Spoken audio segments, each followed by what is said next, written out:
con la primera idea, y la primera idea es, por lo primero que yo quería comentar con vosotros es por qué a las empresas les cuesta tanto aprender. Hablamos mucho de aprendizaje, de formación, pero al final a las organizaciones les cuesta aprender y aprender para una organización es sobrevivir. Las organizaciones que no aprenden mueren porque el contexto cambia, las necesidades cambian y si no aprenden a adaptarse, no siguen adelante. La razón fundamental de las dificultades de aprendizaje de las empresas es la culpa fundamental, los responsables fundamentales son los ingenieros. Esto es culpa de los ingenieros, no funciona por culpa de los ingenieros. Yo soy ingeniero, por eso me puedo meter con ellos. No, es una broma, pero no es una broma del todo. Vivimos en organizaciones, seguimos con modelos organizacionales que son de hace 200 años. Pongo esta foto de la línea de producción del famoso Forte, porque seguimos trabajando así, seguimos pensando en muchas organizaciones como sistemas de producción lineales, donde una persona hace una cosa, otra hace otra, y cada uno está haciendo un rol manual, o más o menos manual, y en esos modelos de organización, por supuesto, hace años no se hablaba de innovación, no se hablaba de creatividad, no se hablaban de todas esas cosas que sí que hablamos hoy. Entonces, hoy hablamos de esas cosas, pero seguimos trabajando en gran medida como se trabajaba antes. Entonces, esta es una de las cosas que todas las empresas que están avanzando están rompiendo. Esa linealidad. Ya no se trabaja así, se trabaja en equipos, se trabaja en estructuras, de hecho se habla de estructuras líquidas, donde las empresas que están más avanzadas lo que van haciendo es que trabajan muchas veces por proyectos que se conforman con personas que vienen de distintos departamentos de la empresa y que resuelven distintas necesidades. Ese modelo ya no es, el modelo lineal es un modelo que ya no está funcionando. Y otra forma de verlo es, si piensan, ¿por qué les pagan a ustedes en su trabajo? ¿Por qué nos pagan a cada uno por nuestro trabajo, ¿no? Este señor que hay aquí es un ingeniero de la NASA, es un mecánico de cohetes espaciales. A este señor no le pagan por hacer cohetes espaciales, porque de hecho probablemente él no sabe hacer un cohete espacial. A él le pagan porque en esa maraña de tubos y cables, él sabe cuál hay que conectar y cuál hay que desconectar. Le pagan por lo que sabe. Y eso es por lo que cada vez más nos pagan a todos. Al final vivimos en una economía del conocimiento donde el conocimiento es un intangible, pero es el intangible que más valor tiene ahora mismo para las empresas. Y si no, miren estos datos. Fíjense las empresas de mayor capitalización bursátil, cómo han cambiado desde el 2001 hasta, bueno, estos datos son del 2016, pero no son muy diferentes de los del 2020. Fíjense cómo en 2001 solo había una empresa tecnológica entre las empresas de mayor capitalización bursátil. Lo demás eran bancos, era Walmart, que es la mayor cadena de supermercados del mundo, era una petrolera o era General Electric, que fabrica componentes y aparatos. ¿Cómo ha ido cambiando eso a lo largo de los 20 años de este siglo en el que estamos? Si se fijan, las empresas que eran punteras, quitando Microsoft, las empresas que eran punteras en el año 2001, eran empresas que lo que tenían era activos financieros o físicos. Las empresas que lideran el mundo en 2016 son empresas líderes en conocimiento. Y el conocimiento, el 80% del conocimiento está en las personas, en la cabeza de las personas que trabajan en las organizaciones. No está en una base de datos, no está en un manual de procedimientos, está en la cabeza de la gente. Entonces, ese es el gran reto. Por eso es tan importante todo lo que tiene que ver con el aprendizaje de las personas y de las organizaciones. Si las personas que trabajan en las empresas aprenden, la organización evoluciona. Y la medida en la que ese conocimiento es capaz de transferirse entre las personas dentro de una organización define el aprendizaje de la propia organización. Porque lo que las personas, al final, saben esto de que el conocimiento tácito es aquel que tenemos todos por el hecho de estar todo el día expuestos a lo que hacemos. Nosotros somos el mayor experto de nuestras empresas en lo que nosotros hacemos. Porque constantemente estamos expuestos a nuestros clientes, a nuestro trabajo, a lo que estamos haciendo. Todo el día estamos aprendiendo, somos máquinas de aprender las personas. La cuestión es si ese conocimiento me lo quedo yo solo, la organización no saca nada de él, no aprende. Yo lo podré, si tengo suerte, lo podré aplicar en mi trabajo y podré ser cada vez un mejor profesional. Pero si no consigo que ese conocimiento se transfiera y que se desarrolle dentro de las organizaciones, la organización no va a aprender. Por eso es tan importante todo lo que tiene que ver con aprendizaje a día de hoy. Si lo quieren ver de otra manera, esta gráfica les enseña cómo se está invirtiendo las necesidades en el mercado laboral entre trabajos manuales y trabajos del conocimiento. Y esta es la tendencia a día de hoy. Por supuesto, cada crisis que ha habido lo ha acelerado. Cada vez que hemos tenido una crisis a nivel mundial, el cambio se ha ido acelerando. Hasta los años 90 lo que vivíamos era un proceso de automatización. Lo que entraban en las empresas eran máquinas, desde máquinas de hacer fotocopias a máquinas, ordenadores, etcétera, etcétera, que iban reduciendo la necesidad de trabajo manual, de mecanógrafas o de otro tipo de trabajos. Pero ahora estamos evolucionando en una dirección, la tendencia sigue siendo esa. Al final, cuando lean o aparecen artículos que hablan de la inteligencia artificial, si la inteligencia artificial nos va a sustituir en el trabajo, la realidad es que la inteligencia artificial tiene una capacidad muy limitada. ¿En qué son muy buenas las máquinas? Haciendo trabajos repetitivos. Ahí sí nos tienen que sustituir. Nos tienen que sustituir porque son mucho más eficientes que nosotros. Entonces, ¿dónde las máquinas no están ni de lejos a la altura de las personas? En trabajo cognitivo, en lo que tiene que ver con conocimiento. Porque la capacidad de generar conocimiento es muy compleja y eso estamos muy lejos de que las máquinas sean capaces de igualarnos. Con lo cual, ese es el futuro del mercado laboral. Si leen reportes o informes del World Economic Forum, distintas fuentes, la previsión es esta. La previsión es que el empleo lo van a generar las competencias digitales y lo que yo llamo las competencias personales. Todo lo que tiene que ver con el comportamiento y la capacidad relacional de las personas en las organizaciones, trabajando en equipos, liderando, comunicando.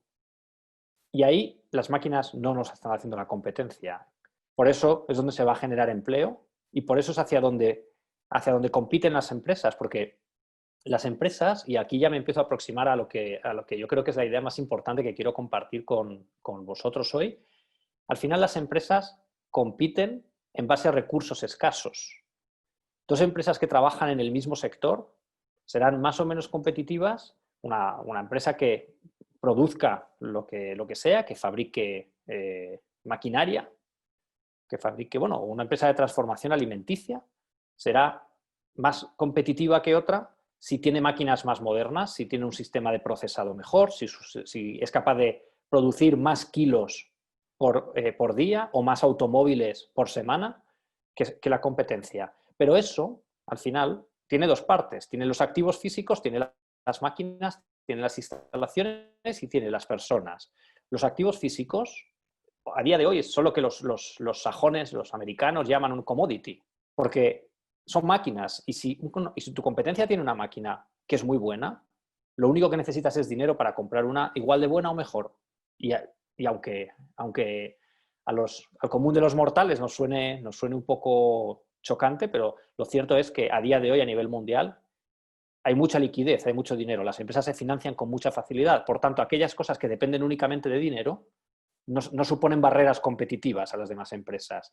¿Qué sí supone una barrera competitiva? El talento, las personas, el conocimiento, porque es un bien escaso, porque no se fabrica y es mucho más difícil de comprar. Podemos robarle un trabajador a la competencia, pero todo eso es mucho más difícil de gestionar. Por eso es muy importante desarrollarlo, cuidarlo y tratarlo bien dentro de nuestras propias organizaciones y no perder aquel que tenemos, que es el que nos permite competir y ser diferentes respecto a nuestros competidores. ¿Cómo formaban las empresas hasta ahora a la gente? Bueno, pues la verdad es que hemos vivido, todos los que llevamos años trabajando, programas de formación más o menos largos. Se hablaba de X horas de formación, cursos de tantas horas. Luego empezamos a trabajar con formación online, con plataformas de formación online, y entonces lo que se intentaba hacer era llevar lo que se trabajaba en un aula a formatos digitales, con vídeos, con materiales en distintas cosas, los que estéis familiarizados con todo lo que es la formación, pues con materiales en formato SCORM, etcétera, etcétera, ¿vale? Lo cierto es que ese tipo de formación normalmente es costosa y por tanto solo las grandes empresas suelen tener o solían tener materiales de buena calidad, actualizados y completos. Y pese a eso, las tasas de participación, los resultados que se obtenían eran bajos. Y además, bueno, pues todo esto requería mucho dinero porque al final había que planificar la formación, diseñar los planes de formación, diseñar los contenidos, validarlos, revisarlos, etcétera, etcétera, ¿no? Y empiezo a comentar alguna cosa de métricas. Tradicionalmente lo que se medía o lo que se ha venido midiendo hasta ahora aquí era cuántas horas de formación tenían los trabajadores, cuántos trabajadores empezaban los cursos, cuántos trabajadores terminaban los cursos, qué valoración le daban al curso o a la formación las distintas personas. Bueno, eso para mí más que métricas son indicadores. Son útiles, pero son muy limitados. Ahora hablaremos de eso, ¿vale?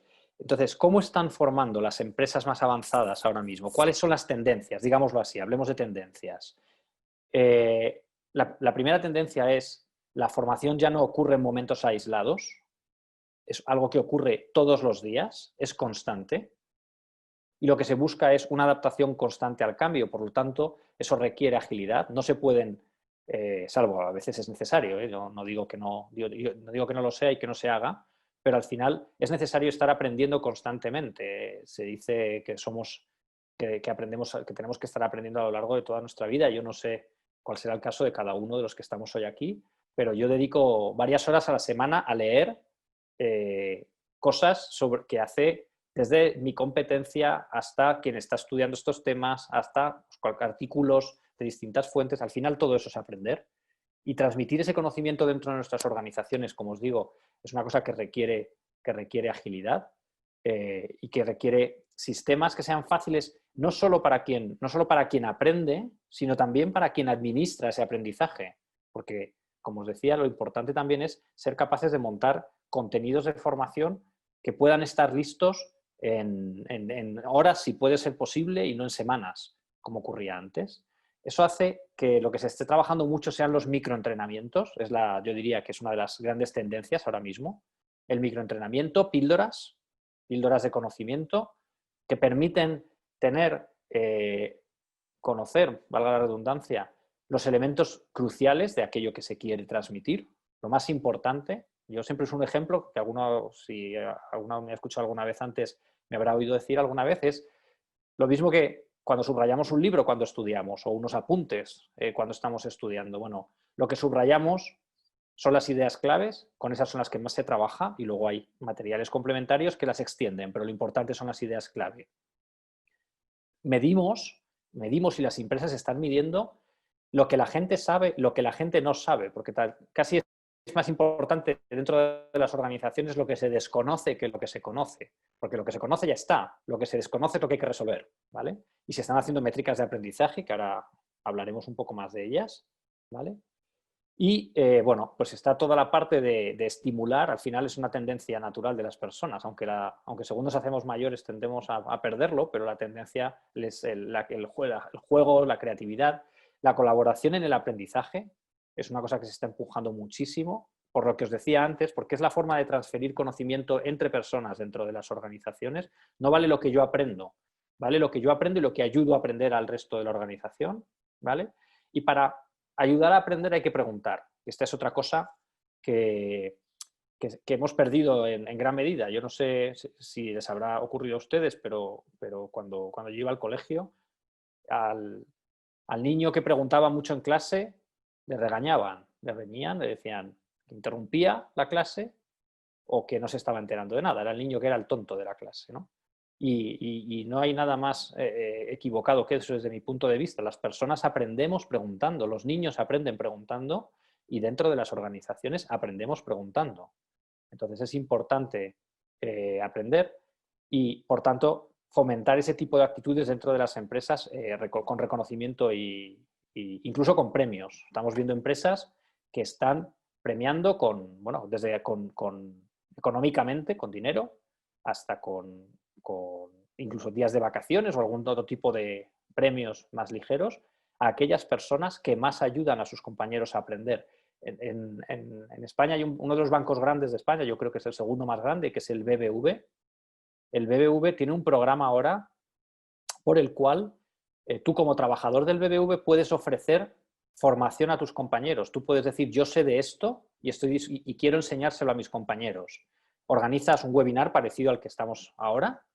Entonces, si nosotros fuéramos trabajadores del BBV, lo que estaría haciendo el BBV ahora es decir, bueno, pues Aurelio ha ofrecido un webinar y se han apuntado una serie de personas. Esta sesión va a durar 1 hora multiplicada por el número de personas que han asistido son tantas horas.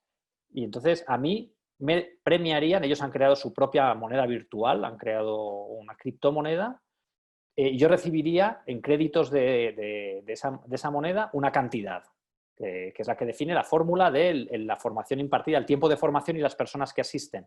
Con esa criptomoneda yo luego puedo hacer cosas. Puedo comprarme formación para mí, externa al banco. Puedo decir, oye, pues como tengo esto, mira, quiero hacer este curso y quiero que me lo pague el banco. O luego tienen un banco de premios en los que yo puedo convertir ese dinero en distintas cosas, ¿no? Con lo cual ahí están, ya os digo, fomentando eso, fomentando el aprendizaje y la colaboración dentro de las organizaciones. Como os podéis imaginar, yo los minutos de publicidad los voy a dejar para el final, pero como os podéis imaginar, a esto nos dedicamos en Zapiens. Y ya me meto en la parte de analíticas. Lo primero que quería compartir, la primera idea que quería compartir con vosotros es la diferencia entre los informes, que es lo que hemos visto hasta ahora, ¿vale? Y lo que son las analíticas.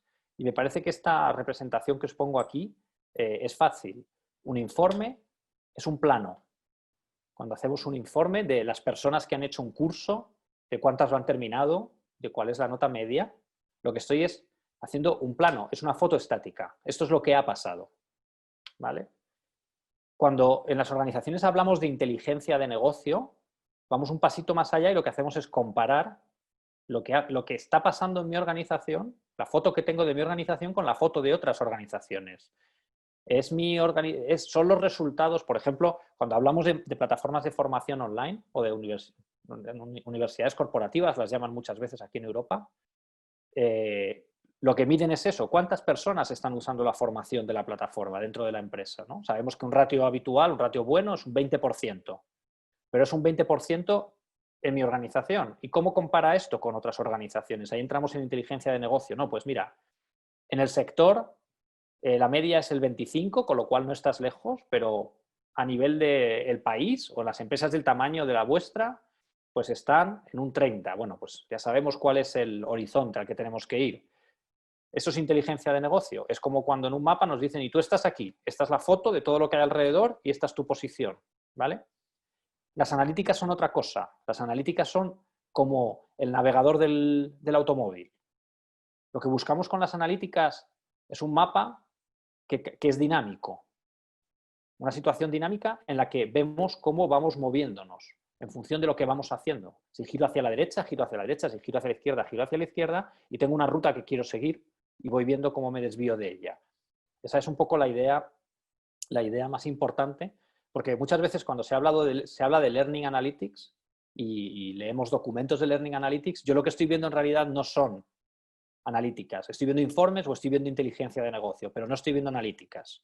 Entonces, es importante entender que la analítica tiene esa función, tiene la función de hacer algo parecido a lo que hace el navegador del automóvil. Situarnos, marcar una ruta y decirnos cómo estamos avanzando en esa ruta en función de lo que vamos haciendo, de forma dinámica y en tiempo real. Otra idea importante es entender los tipos de analíticas que hay. Y esto me lo van a entender muy fácil con un ejemplo. Si yo hoy toso y tengo fiebre y voy al médico, el médico me va a decir, ¿qué síntomas tiene usted?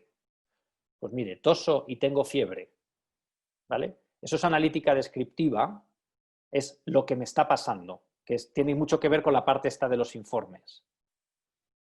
Cuando yo le diga al doctor esto, él me va a hacer una serie de pruebas, me va a hacer una serie de preguntas y él va a predecir que si no hago nada me va a pasar esto. Pues ahora que estamos, por desgracia, con la pandemia del COVID, pues si yo llego con fiebre, tosiendo y con problemas respiratorios, esa es la descripción de lo que tengo, el médico va a predecir que si no me dan un tratamiento voy a empeorar, voy a tener más problemas respiratorios y pueden ocurrir una serie de cosas.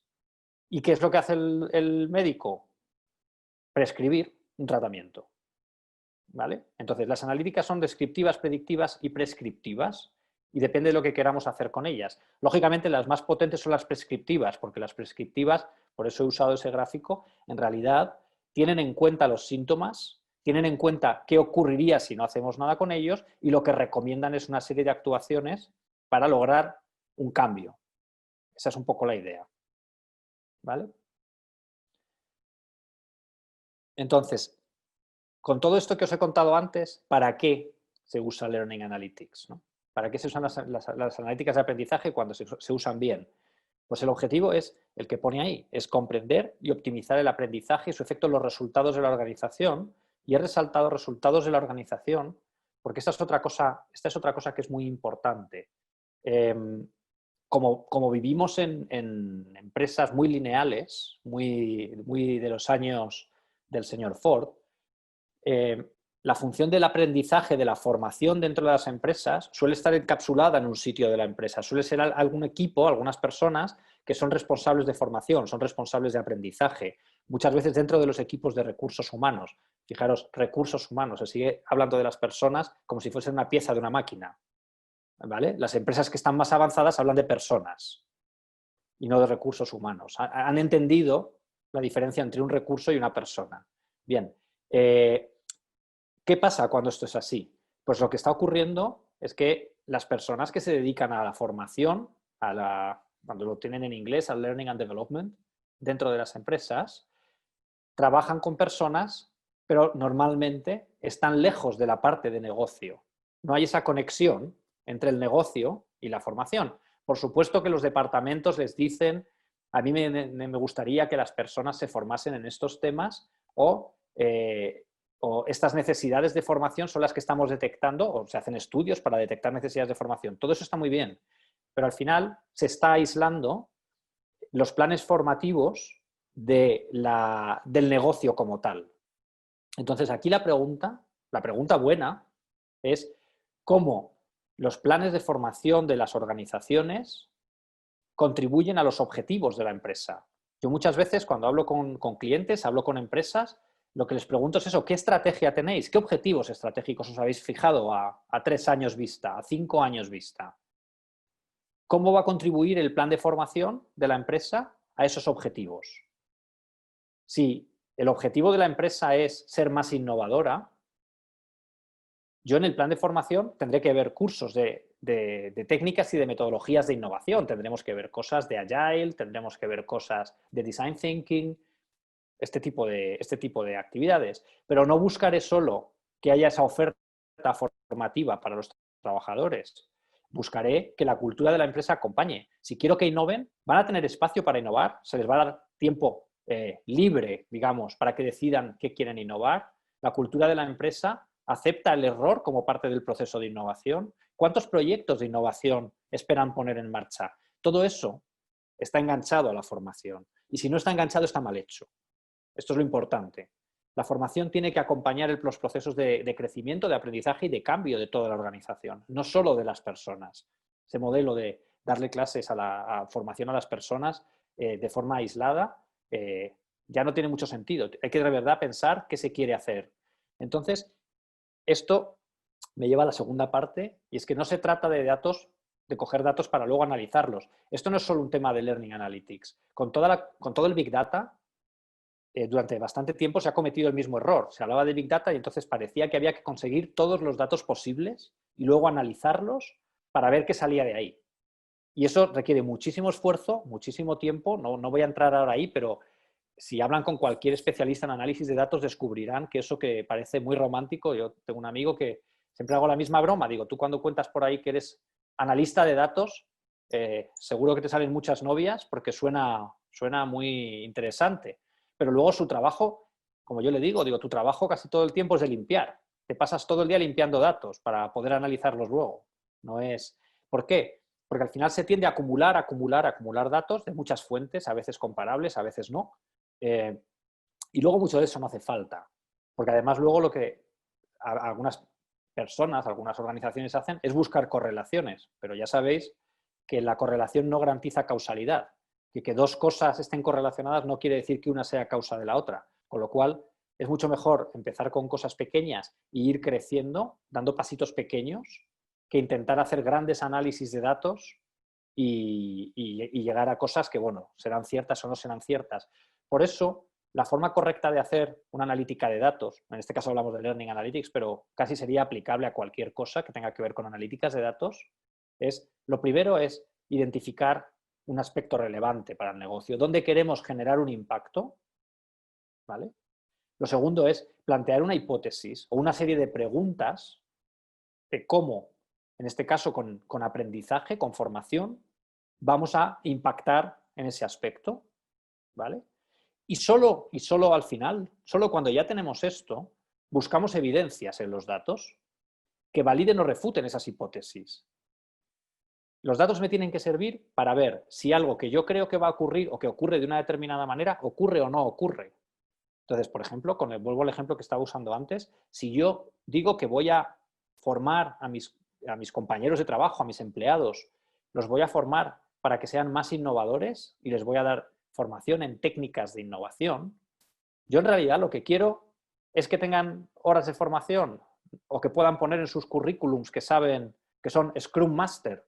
A mí me da igual que seas Scrum Master o no seas Scrum Master. Yo lo que quiero es que seamos más ágiles y que innovemos más. Eso es lo que quiero medir. Entonces, yo quiero generar una correlación real, una causa-efecto entre la formación que te doy y el impacto que genero en la empresa.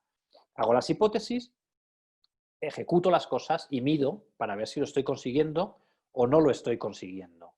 Entonces, cuando hablamos de todo esto, al final, ¿qué tipo de preguntas se pueden resolver? Pues preguntas como las que estamos hablando aquí. ¿Invertimos en formación en las personas que mejor la aprovechan? ¿La formación que facilitamos contribuye a los objetivos estratégicos? ¿Retenemos talento? Porque al final este es uno de los aspectos clave a día de hoy en las empresas y es cómo retener ese talento que nos hace diferenciales. Y la formación parece estar demostrado que es uno de los elementos. A la gente le gusta desarrollarse personalmente y tener esa capacidad. Entonces, ¿pero realmente esto es así? ¿O la formación que les estamos dando no impacta en la retención? ¿Vale? Está relacionado con la promoción profesional, nos hace más productivos, aprende la organización o solo las personas. Todo este tipo de preguntas se pueden contestar. La cuestión es que hay que plantearlas y hay que ver cuáles son las hipótesis para poder contestarlas. Os pongo un ejemplo de algo que suele ser una pregunta clásica. ¿Cómo calculo el ROI de la formación, ¿no? El retorno de la inversión, ¿vale?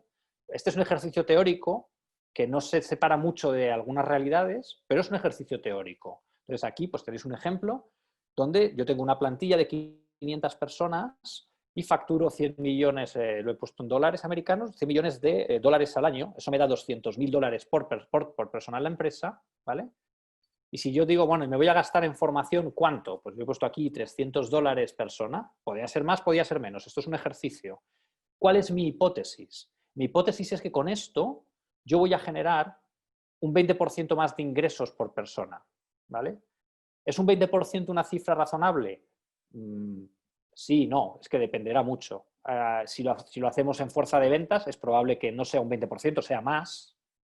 Si lo hacemos con el departamento de administración, probablemente será menos, porque su impacto en la facturación de la empresa es más bajo, pero puede ser un ratio razonable. Esto lo podríamos hacer en vez de para toda la empresa, para una parte, para un equipo, pero si esa hipótesis fuera cierta, en definitiva, lo que estamos diciendo es que la empresa al final va a facturar casi 20 millones de dólares más el año que viene. De beneficio directo, porque ya he descontado ahí el coste de la formación, ¿no? Entonces, ¿el ROI cuál es? Pues el multiplicador es altísimo. Este dato, bueno, ya os digo, puede ser este, puede ser otro, no os lo creáis, quiero decir, pero poner los números que queráis, ¿vale? Pero esta es una hipótesis válida.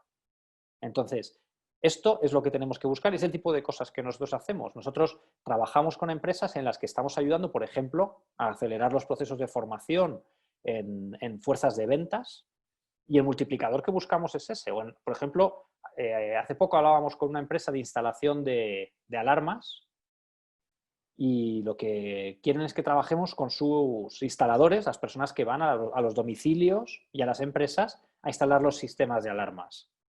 Algo tan básico como reducir en 5 minutos el tiempo de cada instalación, tiempo dedicado a cada instalación, tiene un impacto sobre la cuenta de resultados de la empresa enorme. Y eso es lo que queremos medir, ese es el objetivo. Entonces, ¿yo qué quiero medir? Quiero formar a la gente, quiero medir qué puntos de la formación son los que me generan un impacto, que es lo que yo quiero conseguir, que es que reduzcan en 5 minutos cada instalación que hacen en su empresa.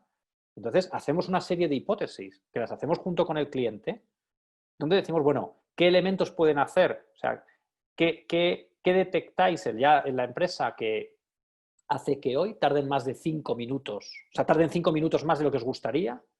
¿O dónde podemos reducir?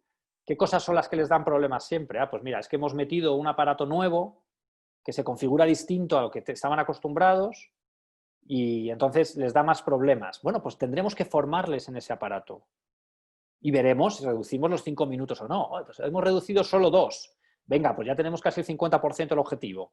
Vamos a ver qué más podemos hacer. ¿Vale? Entonces, ahí es donde generas métricas, donde mides. Entonces, la medición no está en la formación, está en el impacto de la formación, porque en el fondo es lo que quieres hacer. ¿Vale? A ver, no, así aquí. Vale, entonces, por ir terminando, al final, los pasos de un proceso para medir bien métricas de aprendizaje son estos 5. El primero es definir bien las preguntas. ¿Qué quiero hacer? ¿Vale? ¿Y cuáles son mis hipótesis? El segundo es obtener evidencias que las refuten, nos digan, bueno, pues mira, esto no era así, o que nos digan que sí. Con eso contestaremos las preguntas. Una parte importante es el punto 4, compartir las respuestas. Esta es otra cosa que cuesta mucho. Al final, como responsables de formación, nuestro trabajo es ese, pero estamos trabajando con compañeros de otros equipos y es muy importante que todas las personas que puedan estar involucradas entiendan lo que estamos haciendo y entiendan los datos y entiendan por qué lo hacemos. Y esto es en horizontal y es en vertical. Al final, muchas veces con las métricas de aprendizaje, en el fondo también lo que queremos es que el responsable de formación o el responsable de recursos humanos pueda ir al comité de dirección a enseñar, a explicar por qué hacen falta unas determinadas cosas y a enseñar qué resultados están teniendo. El director de recursos humanos de una empresa industrial con la que trabajamos me dijo un día que estaba muy contento porque ahora ya tenía datos que demostraban cosas que él suponía que eran de una determinada manera. Él iba al comité de dirección y decía, tenemos que reforzar toda la formación de en este caso era de su red comercial, que comercializan con partners. Tenemos que reforzar toda la formación de nuestra red comercial, de nuestros partners, porque no conocen bien la gama de productos que tenemos. Esto es algo que va un señor a una reunión y dice, ¿qué hicimos? Construir las métricas para ello. Él tenía esa pregunta, ¿mis partners tienen el conocimiento que necesito que tengan?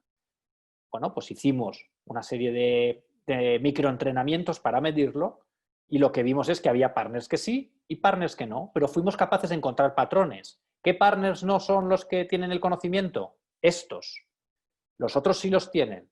Muy bien, pues ahora ya sabemos quiénes son los que no los tienen, por qué no los tienen y qué hay que hacer. Bueno, lo que hay que hacer es trabajar con ellos.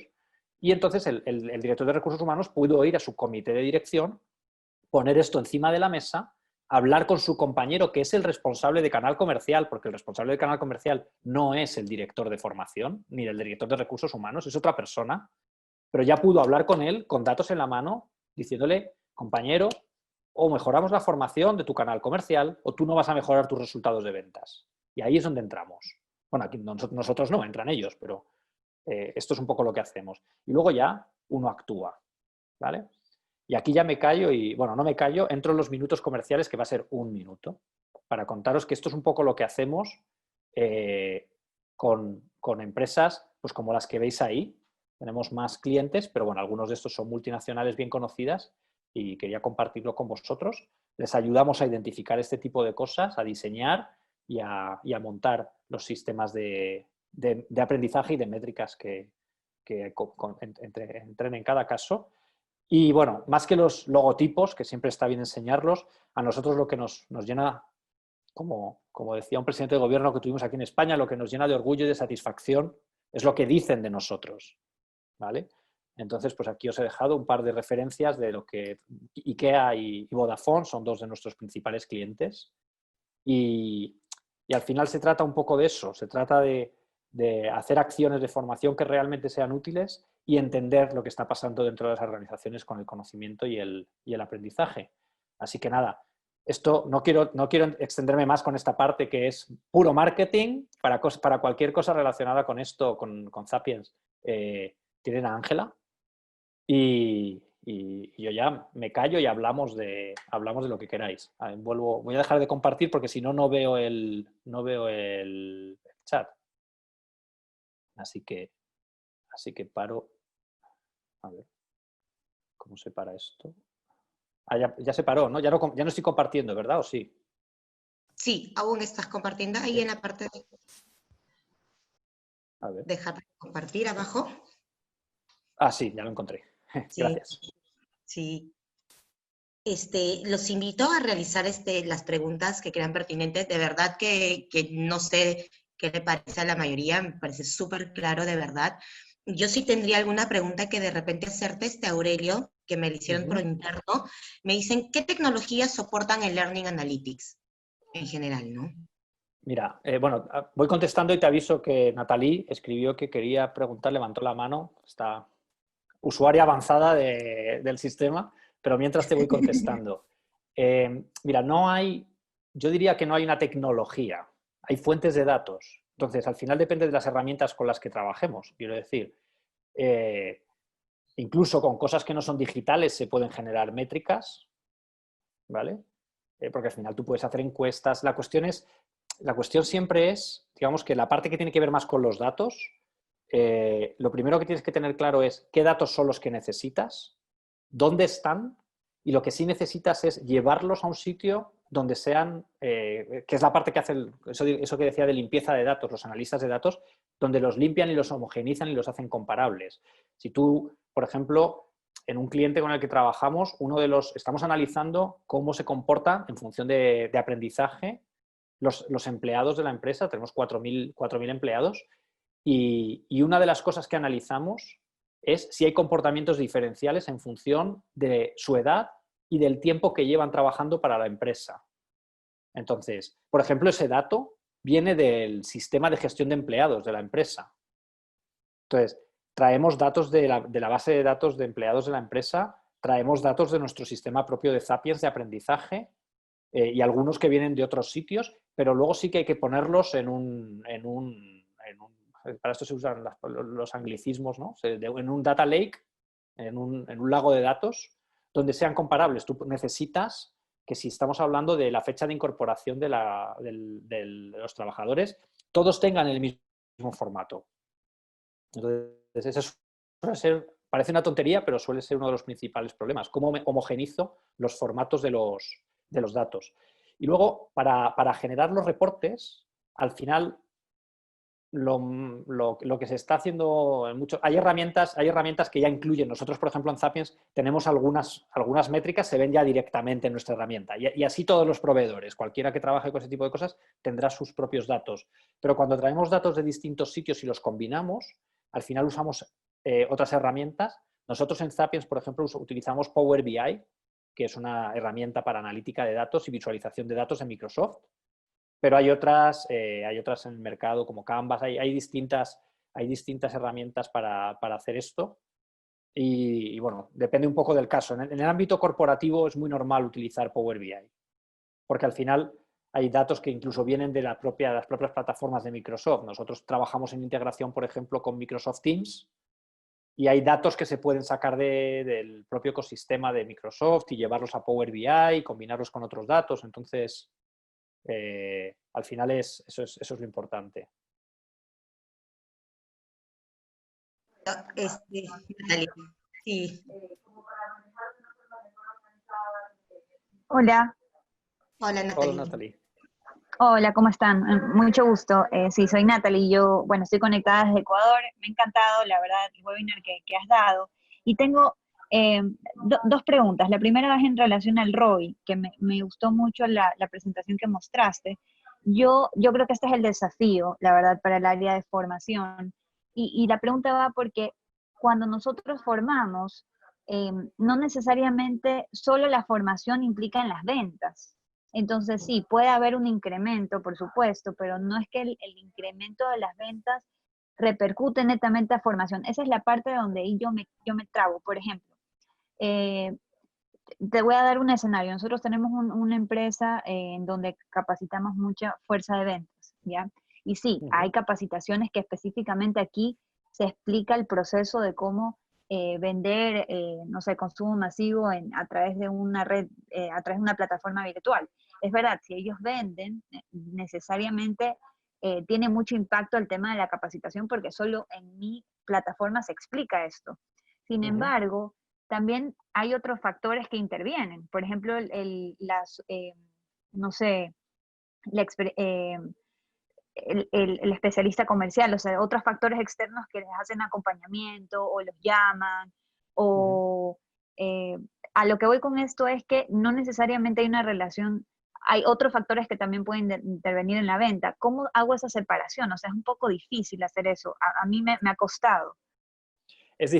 Sin duda, es difícil porque las cosas no son blancas ni negras. Estoy completamente de Exacto. acuerdo contigo. Mira, esto nos pasaba con Vodafone, por ejemplo, que os ponía el ejemplo. Me decían, bueno, es que yo puedo formar a la gente que está en las tiendas vendiendo las tarjetas para los teléfonos móviles, pero si un día se cae la red informática donde tienen que registrar a los nuevos clientes, por mucho que sepan, ese día no van a vender nada. Entonces, efectivamente hay otros factores. Tú puedes medir el nivel de conocimiento que tienen sobre el producto con el que están trabajando. Por eso decía que la correlación no genera necesariamente causalidad.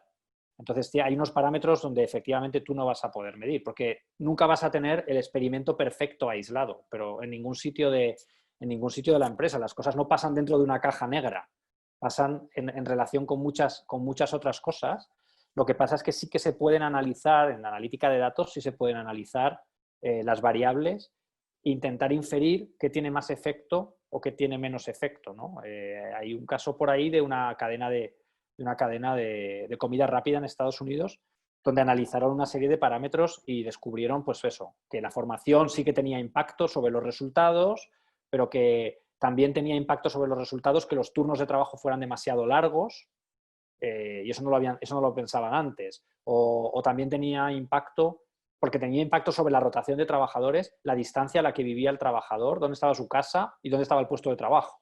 Entonces, bueno, al final eso expande lo que es Learning Analytics y ya entramos en el siguiente escalón, que es People Analytics, ¿vale? Donde ya analizas no solo lo de la formación, sino todo lo que tiene que ver con las personas dentro de una organización, cómo se relacionan entre ellas, etcétera, etcétera, ¿no? Es el siguiente escalón. Clarísimo, clarísimo. Y Todo esto.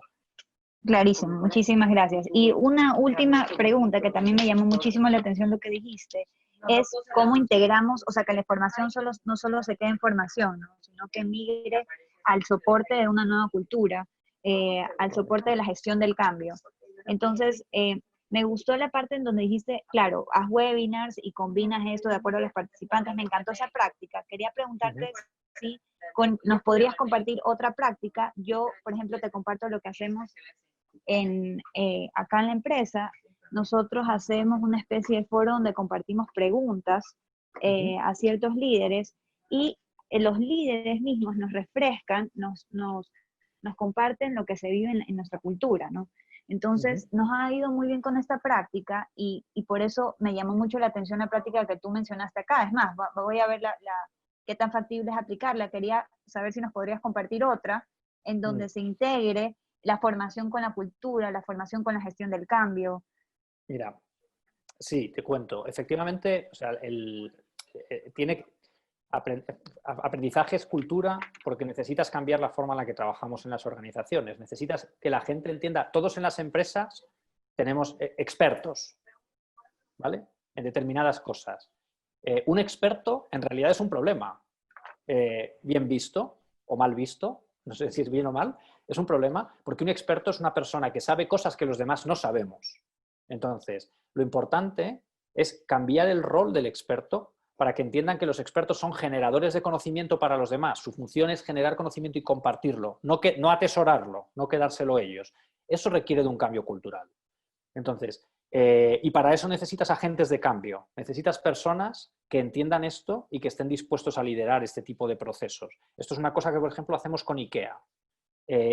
¿Cómo lo hemos hecho? Un poco en la línea de lo que tú estás diciendo.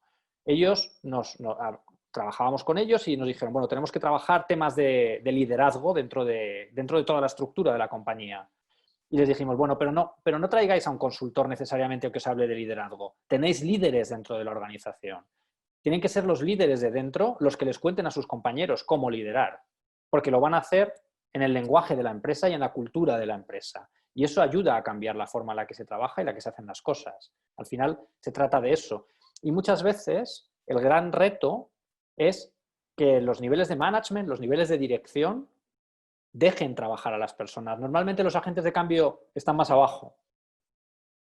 Entonces, lo que hay que dejar que afloren, hay que encontrarlos y hay que apoyarlos y acompañarles. Entonces, nosotros de hecho tenemos ahora varios proyectos en los que estamos trabajando precisamente en este tipo de cosas. Entonces, lo que hacemos es hacer algo que no es muy tecnológico en sí mismo, que son dinámicas para reforzar el trabajo en equipo.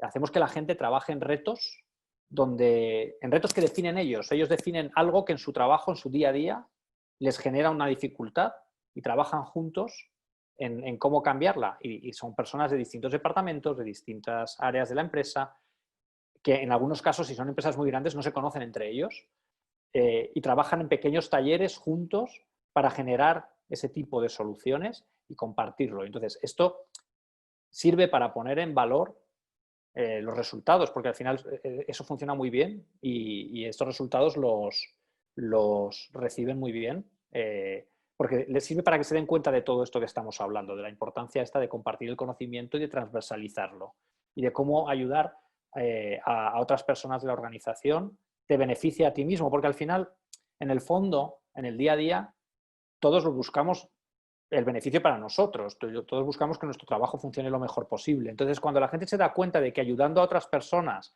ellos viven mejor en el trabajo, entonces es cuando funciona bien. Esa es parte del éxito de todo esto. Es, si yo te enseño a ti, por ejemplo, una cosa que hacemos, se me estaba ocurriendo otra cosa que igual te pueda servir. Nosotros una cosa que hacemos para intentar demostrar estas cosas es coger a los responsables de cada departamento de la empresa y les decimos, cuéntame las 10 cosas que te gustaría que todos los demás departamentos supieran de tu trabajo. Porque supieran, supieran, pero de tu trabajo, pero porque eso va a hacer que su relación contigo mejore. Pues, por ejemplo, ¿qué te preguntan todo el rato, una y otra vez? ¿Qué cosas, pues si eres el departamento de personal o el departamento financiero, es que siempre me llaman mal, las peticiones de vacaciones no se hacen, nada se hace bien, porque, bueno, pues bien, dime las 10 cosas que te gustaría que todos supieran. Y ahora trabajamos con ellos en hacer microtrainings de esas cosas que cada departamento ha planteado. Y de repente se dan cuenta cómo ellos, contando lo que ellos necesitan y enseñándoles esas 10 cosas a sus compañeros, eso mejora y al mismo tiempo ellos aprenden de lo de los demás. Y ese tipo de cosas son las que desencadenan, pequeñas acciones de este tipo, son las que desencadenan procesos en los que la gente entiende el valor de todo esto. No sé si muchísimas gracias. Sí, claro que sí. Muchísimas gracias. No, a ti. Perfecto, Natalie. Muchas gracias. Aquí nos comenta Aurelio David Moriano si conoces algún software de reporte y que se pueda integrar con el Analytics, ¿no?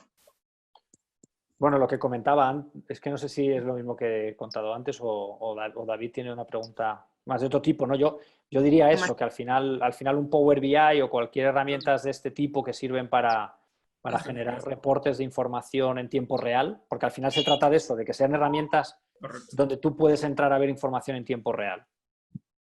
Exacto, perfecto. Acá me comentan, dice, además del cumplimiento y compromiso... A ver, un ratito. A ver qué tenemos por ahí. Gonzalo.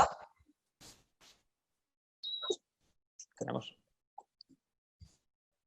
Ya. A ver, ya. Dice, además del cumplimiento y compromiso de los colaboradores, ¿qué otro indicador podríamos utilizar para medir la efectividad de una estrategia que incluya el Learning Analytics? Para medir, a ver si lo he entendido bien, para medir cómo Learning Analytics contribuye a la estrategia. ¿Qué otro indicador podríamos tener para medir la efectividad, ¿no? del compromiso, digamos, de los colaboradores a través del compromiso del compromiso de los colaboradores. Del cumplimiento y el compromiso, me imagino que tienen a la parte de las funciones que ellos desempeñan, ¿no? En realidad vendría a ser el cumplimiento, ¿no? Al final, si lo estoy entendiendo bien, que no estoy seguro del todo, al final son indicadores de desempeño. Exacto. Al final tiene que ver con cuál es la función o cosas que tienen que ver con las personas. Hay temas, es que al final depende, por eso yo siempre explico que primero hay que entender qué impacto se quiere generar y generar las hipótesis para luego contestarlas, porque hay veces que eso tiene que ver incluso con temas de absentismo laboral, tiene que ver, hay unas analíticas que se están haciendo que más que de learning son de people analytics, que tienen que ver con análisis de sentimiento, por ejemplo, se pueden hacer analíticas en los canales de comunicación de la empresa. Hay analíticas semánticas que sirven, las mismas, en el fondo pensad que todo esto tiene mucho que... donde se desarrolló toda la parte de analytics fue en la parte de marketing y ventas, ¿no? Se analizan redes sociales, se analiza el sentimiento de la marca, de los clientes con la marca, todo eso, ahora lo llevamos para adentro y donde pone cliente, quitas la palabra cliente y pones empleado, ¿vale? Y las analíticas son muy parecidas. Lo único que hemos hecho es dejar de pensar solo en el cliente de fuera y empezar a pensar en el cliente de dentro. Entonces, todo ese tipo de cosas, por ejemplo, Telefónica en España está analizando ese sentimiento de marca, cómo se sienten hacia la marca los propios empleados. Y eso lo analizan en los canales de comunicación interna de la organización. Efectivamente, yo creo que esto va enfocado un poco a los objetivos que tiene la empresa, digamos, y en lo que quiere descubrir que sucede internamente dentro de la organización. Aurelio, yo te agradezco, bueno, ahí estaré claro, Isabel también se están despidiendo. Yo en verdad agradezco a todos los presentes por el tiempo que se han tomado, sé que están con las labores. De igual manera, es importante recalcar la predisposición de igual manera de tú y Aurelio. El día de hoy nosotros vamos a enviar un correo donde los vamos a invitar también, si desean conocer más, profundizar, digamos, el tema de cómo funciona Sapiens y lo que puede ayudar y generar en su organización de manera muy puntual, los invitamos a que respondan el correo y de igual forma el día lunes les estamos enviando, compartiendo el enlace del webinar para que puedan compartirlo también con su equipo de trabajo. Sé que muchos no han podido asistir, hemos tenido varios registrados, pero de igual manera se va a enviar a todos. Entonces agradezco. Muchos están felicitando y agradeciendo tu presentación, Aurelio. De verdad que has quedado muy clara. No, gracias sí. a vosotros. Ya os dije que yo vengo a compartir lo que aprendo, que es de lo que se trata. Eso nos viene muy bien. Así que de igual manera, más adelante podremos compartir otro webinar también con Aurelio y estamos bienvenidos a todas las sugerencias o temas que quisieran tocar. ¿Sí? Muchísimas gracias. Gracias, Aurelio. Que estés muy bien, que termines tu día bien. Muchas gracias, igualmente que tengáis buen día. Ya os digo que como voy unas horas por delante os puedo decir que el día es bueno. Muchísimas gracias, Aurelio. Gracias pues a todos. Aurelio, cuídate, que estés muy bien. Un gusto. Adiós. Gracias, gracias.